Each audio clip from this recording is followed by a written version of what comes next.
Hey, it's Chris King, the Marketing Alchemist and founder of the Yoga Business Revolution. And today we have a very exciting interview for you all. We're talking about finding your niche. And I know we talk a lot about this, but it's for good reason because I've found that picking a specific group of people that you can serve is one of the fastest ways to grow your yoga business, reach the people who are meant to learn from you, and change the world with yoga. And when I talk about this, I'm always using examples like yoga for golfers, yoga for cyclists. But I find that the best examples out there in the world, other people creatively create. And Kat Robinson has an amazing niche yoga business that she created. And she reached out to me on the last event.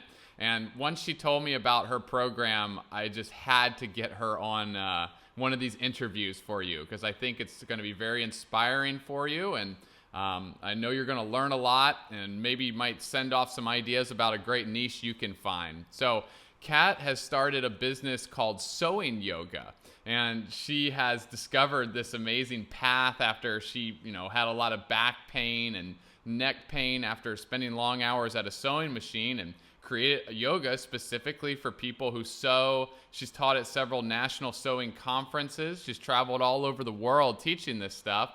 And she's even created her own Yoga for Sewers DVD. So Kat's with us on the phone now. We're going to jump right in, and she's going to tell you all about her journey and how you can have the same type of success with your niche yoga business. So Kat, welcome to the call. Thank you, Chris. It's really nice to be here. Thank you for having me. You're welcome. Yeah, thanks for making the time. So, can you tell us? This is such an interesting niche that you have. Can you tell us a little bit about your story and how you got into this, and how you discovered this path that you've set out on? Okay. Well, I've been teaching yoga for 11 years, and about 5 years ago, a friend of mine and my sister, who sells sewing machines, and a friend of mine who does a lot of machine embroidery, kept encouraging me to get a sewing machine and to start sewing as a way of relaxing and as a hobby. And I kept fighting it, saying, "Oh, it'll just sit in my, bedroom and collect dust." And then finally one day I decided, that maybe this would be something that I would like, and I went ahead and I broke down and caved to the peer pressure Yeah. and I got a sewing machine. Actually, my husband bought it for me for a Mother's Day slash birthday gift, and it was a machine. It was a sewing machine slash embroidery machine, and so the embroidery machine was actually what I was more interested in. And I had, I sat down at it, and from the time that I sewed out that first design, it was like I fell in love. And it was literally the first thing that came on in the morning and the last thing that went off at night for about 3 months. In fact, my husband had told people, don't stand still too long when you come to our house, or she will have a design embroidered on you. So it was one of those, I just really fell in love with it. And I had had it for about 2 weeks, and I had decided that I was actually going to try to decorate a piece of apparel that I had, a jacket that I had. And so it was my first real project of actually trying to decorate an item instead of just sewing designs out on little pieces of fabric. And I was really involved in it, and I had been sitting at this machine for several hours. And with an embroidery machine, you don't even have to do that. You can get up and move around, but if you do, the machine's going to jam, or you're just going to have a problem. So the best thing to do is just stay there. Yeah. And I had been sitting there for a while, and I had a yoga class to teach. And I actually thought about canceling the class because I was just so involved in this project. And I thought, no, I can't do that. I have to go. And when I got it to go to teach my class, I couldn't hardly move. I mean, I was like a 120-year-old person getting up, and it was like, what is wrong with me? And so I untangled myself enough that I got dressed and I went to teach my class. And I'm very interactive in my classes. And when I was finished, it was like, wait a minute, I feel a lot better. And I can sew more. I can go sit back down again. And so when I got home, I just kept thinking about it and thinking about, how much better I felt after having, a little bit of yoga stretching and some, doing some asana and some deep breathing. And I thought, there has to be a program out there for people who sew. It Yeah. just has to be. And so I thought, I'm going to go buy it and see if I can find a DVD or something, and I went on the internet and I could not find anything. I put in sewing and I put in yoga and I put in every type of combination of words you could think of, and all I could find was how to sew a yoga mat bag or how to make your own yoga clothes. And so I started talking to people who sew and asking them, what is it that when you have a marathon sewing session, and some of these people are professional sewers, they actually, work in sew stations or they work in fashion houses. And I had them say everything from, their neck and shoulders down to their toes, from sitting back and curling their toes back in their chair and just using poor posture and using poor ergonomics in their sewing room. So I set off on this quest of combining poses that would be good for any type of body, because it's a very vast range of people who sew. There are men and women who sew. There are young people who sew. There are elderly people who sew. So I knew that I was going to have to be able to accommodate a wide range of people. So what I did was I put together some postures that could be done sitting at your sew station, so you didn't even have to get up. You could just stretch while you were at your chair. And I thought this would be accommodating for people who have a hard time standing, or elderly people, or people with some physical limitations. But I also put some standing poses in it, like of course Tadasana, aligning the body and stretching the muscles evenly. And there's Warrior Two. There's a few standing poses in it as well. And I threw tree pose in just for fun. And I contacted the American Sewing Guild, and I didn't hear anything. They said, well, we'll send you a packet you can fill out and, apply for a teaching position at our conference. And it was actually the conference for the next year. And so I filled out the paperwork and didn't hear anything. Same day, I also sent an email to Sew News Magazine, which is probably one of the largest sewing magazines in the country, and didn't hear anything. And I thought, well, maybe this is just something that's going to benefit me. And then one day, several months later, I get a phone call from the American Sewing Guild, and they said, if you come and teach this at the conference, who's going to supply the mats for the class? And I said, we did some negotiating on the mats, and we worked it out that they would take orders from people, if they wanted to buy a mat, or I would have them to be able to be rented at the class. And, we did some negotiating on that. But they never specifically said that I had been chosen to teach. It was just kind of insinuated. And I hung up the phone, and then I went, well, am I teaching or not? It was all the way in Sacramento. And I thought, I really need to know this so I can make plans. So I called them back, and I asked if I had been chosen. And they said, oh, absolutely. We all think this is going to be a great asset.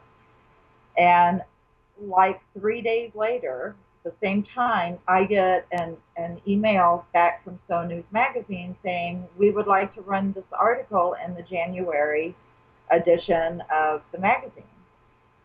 For the first of the year, and we're going to be, doing the magazine feature will be on, making your own exercise gear, and we think that this will work in nicely with it.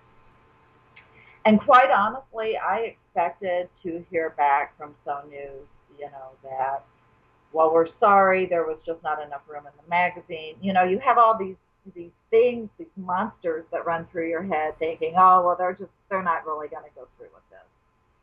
And so December, I get a package from Sew News. I send everything in. I get a package from Sew News, and I'm thinking that it's just the contracts or, that type of thing, more paperwork. And I really didn't, jump right into, this package from them. because the article wasn't coming out until January. Well, I opened up the package and it was two copies of the magazine. And not only did they make room in the magazine for it, but it made the cover. You were on the cover. Wow. And it also had 5 pages in the centerfold of the magazine. And was the cover story was on their website for a year. When I went to Sacramento to teach it, the first class that I had, my daughters went with me. I have 2 daughters. One of them is now married. Her boyfriend at that time, he's now her husband, went with us as well, and we went off on this journey to work this conference. And the first class, I had like 30 people in it, and they were in there to help me and to assist. And um, so the next day, I said, you know what? Why don't you guys just sleep in this morning? I can handle the class. You get some rest. I can do this. I went in, I had over 75 people in the class, and of course I was by myself at that point. Wow. Blast. We absolutely had a blast. Everybody really enjoyed it. By the time I would get back to my booth, I had this line of people down the aisle waiting for me to get back to buy the DVD, and I did have a DVD professionally done to go along with it. I've sold it all over the world. It's just gone everywhere. I've been in numerous magazines, some even in other countries with interviews about sewing yoga. So I really, just as something that would help me, I ended up finding a way to help a lot of other people in the process, and that was pretty fulfilling. That is an amazing story. Yeah, yeah, it was pretty. It was almost overwhelming at times, and there were times that I would think, this is going to be a flash in the pan because it's just happening so fast. But really, it hasn't been. It's been 5 years now, and I still sell DVDs. I still teach it. People are still interested in it, obviously, with your calling and wanting to do this. I think it's something that a lot of people have. It doesn't just work for people who sew. It also works for people who sit at a computer for extended periods of time. Or, my I have an aunt that is 86 years old. She does not sew, but she loves to do it because it's something that she can do. It's good exercise for her. She can sit in a chair and do it. She can, do minimal standing poses. So it works on a lot of levels for a lot of people. Yeah, I really love hearing your story and all the things that you've accomplished and the DVD you've made and teaching in front of 70 people at that conference. And, like you're saying, this type of yoga can work great for all sorts of people. But what's really important is it would be very difficult for you to have that type of success that quickly if you weren't focused on a specific niche, right? Right. That's right. That's right. Yeah, so I mean, this is just a perfect example for everybody listening to hear, and that, yeah, you had the idea, you drew the experience from your own life, right, and your own, your own passion, and you saw a problem there that you could solve, and I think one of the biggest takeaways is that you went for it. Right. Right. Exactly. And and there were times, like I said, when I didn't hear back from Sew News or I didn't hear back from the American Sewing Guild, that I thought, oh well, they're just not interested in this, and I got discouraged with it. But I just kept going with it, and I made the DVD, and I did all the steps, and just thought, well, even if I'm just teaching it at my local sewing store, somebody will be interested in this, I'm sure. If not, then I'll market it in a different direction, but I still think that it's a good program. Yeah, And you believed in it the whole time, even right. when, like you said, the demons come in and your the belief systems, and you're like, oh no, what's gonna happen? Is this right? But you're like, no, I'm just gonna keep going. Keep going. And unfortunately, I have a husband who is very supportive of what I do, and help me with the expenses and help me with putting it all together. He's even in the DVD with me in the bonus segment. There's a bonus segment on the DVD of Yoga for Weight Loss, and he's even in the DVD. So, I had a lot of support on that. And I think that that's very important too, that you have to have the support of your family and friends saying you're doing a good thing. You got to just keep going. You have to, just believe in what you're doing. And, Awesome. I also live in a very small town in rural Missouri. And, I have a pretty good clientele base here. If I had to support myself with just my yoga teachings in my studio, I would starve to death. But this has helped supplement my income. It's really, been something that, people can order all, online. It's very nice when I hear, somebody sends an email back to me and they say, I was getting things ready for Christmas, and, I would get up and I would hurt so bad that I wasn't even enjoying the holidays because I was spending so much time at the sewing machine trying to make everybody's gifts. And your DVD, I ordered your DVD and it came in the mail and it was like, the angels sang. And that's really something that, is it helps when you're trying to get something done to have that positive feedback. Totally. Yeah, it's so beneficial and so necessary. I feel like that feedback always comes just when you need it too. Right. Yeah. Yeah. I'm really glad you mentioned too that you being in a small town, this has helped you to actually, have a great career as a teacher. Because I talk to a lot of people that do teach yoga in small towns, and they're worried there might not be enough people, or they might not, have enough reach. And I love to hear that this has helped you so much with that aspect. Right. Because, sometimes you have to, reach into other communities and it may be difficult to do that. But this is a way that I could reach people all over the world. Right, And with your DVDs. right, and it's the same. It's the exact same program that I teach at conferences, but not everybody can make it to a conference. So it gives them the opportunity to still practically be in the classroom with me. And Awesome. I got a lot of backup from different companies that loan me furniture to for my set, and sewing companies loan me different things to build the set for it. I had a lot of support in the sewing community for it, so that helped a lot. But I think that you just really have to take what you love, take something that you love to do, and then see how you can incorporate that into your yoga practice. And that's when you will find your niche. You'll find it then. And I never thought in a million years that I would ever be somebody who would be sewing. I ended up, trying it and really loving it, and I had no idea that I would ever be somebody who would be combining sewing and yoga together. Who would have thought? Who would have thought that? But it really has worked out because it's hit a whole population of people that may have not otherwise have ever tried yoga. Awesome. Right. And like you said, it can help all sorts of people, but by you picking the specific group, it allows you to get your stuff out there way faster and more efficiently. Right, right. Great. And I've had people ask, well, how did you get it in all these magazines? How did you reach all these people? How did they find you? Well, first off, they didn't find me. I found them. Because Nice. if you're shrinking back in the corner, waiting for somebody to find you, they may not. You have to tell them what you have, and find a way. I have found that getting finding a way to get my offerings out there every single day in some form is just so beneficial, to just get it out there. But, when people have asked me, well, how did you get this in all these magazines? I asked. I sent them an email and said, I have this. Would you be interested in it? And sometimes they're not.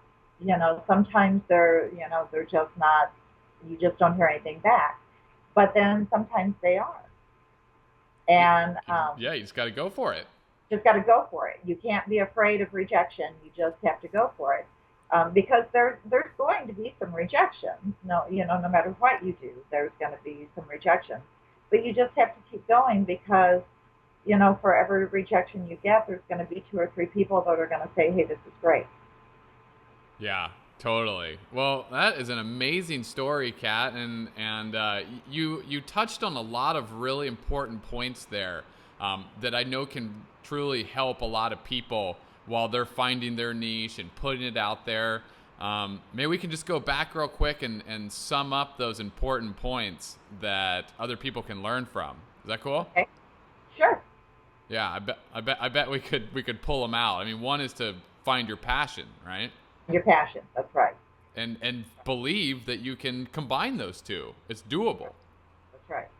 right? Yep. What, And don't. what would come next once you find it? I think don't shrink in the corner. Make sure that people know that you have this to offer, and you never know who you're going to be helping. You may think, that this is not going to help a person, and so you may not say anything. But then they find out about it and go, "Why didn't you tell me this? Yeah, This is interesting." So don't hold your offerings back. You have a lot to offer people, and so just the fact that you're a yoga teacher shows that you're wanting to do some selfless service, and you're wanting to help people, and so you have to put it out there so you can help people. right. Don't Even be if it's a little scary, it's kind of like Yeah, your duty to tell them. that's right. That's right. And you just can't be afraid of the monsters, that start telling you, oh, this is not going to go over, or people aren't going to like this, or there's millions of yoga teachers out there. Why would they choose mine? You can't listen to that. You have to get a positive affirmation going that you are doing the right thing. That you're here, and for some reason, this idea has came into your head, and you need to go with it. And so, don't be afraid to step out of the shadows into the light, and let people know what you have. Great. And I guess the last one is just keep going, right? Be That's, resilient and don't give up. that's right. Keep going, and and do it with joy. And people can tell when you are selling something that you have, and you feel passionate about it, and you're joyful about it. They can pick that up. They can also pick up when maybe you just don't quite believe in it enough. They also pick that up. So you want to sell it with joy and passion, and love for what you're doing, and know that you're being a viable person in the yoga community that's helping out other people. Fantastic. Wow, those are some words of wisdom. Thank you.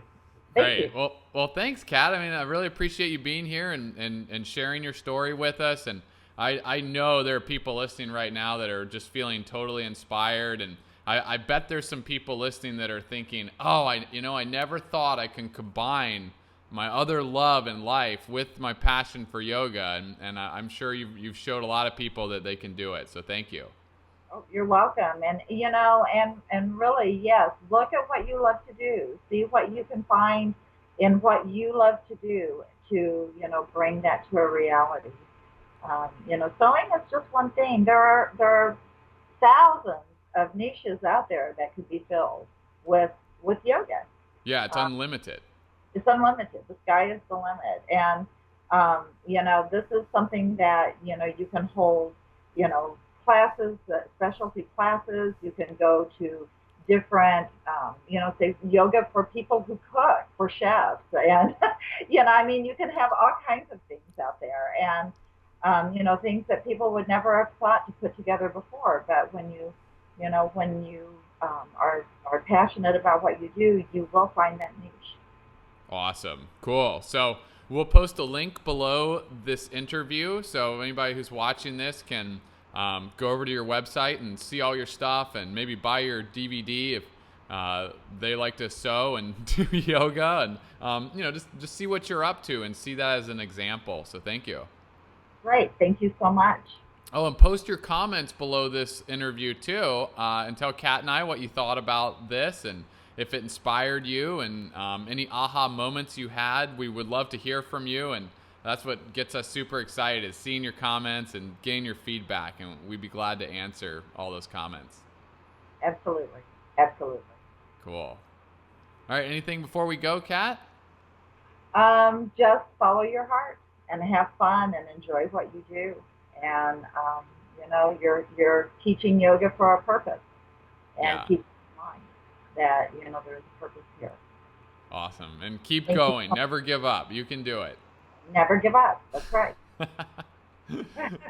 Okay. Bye, guys. Bye bye.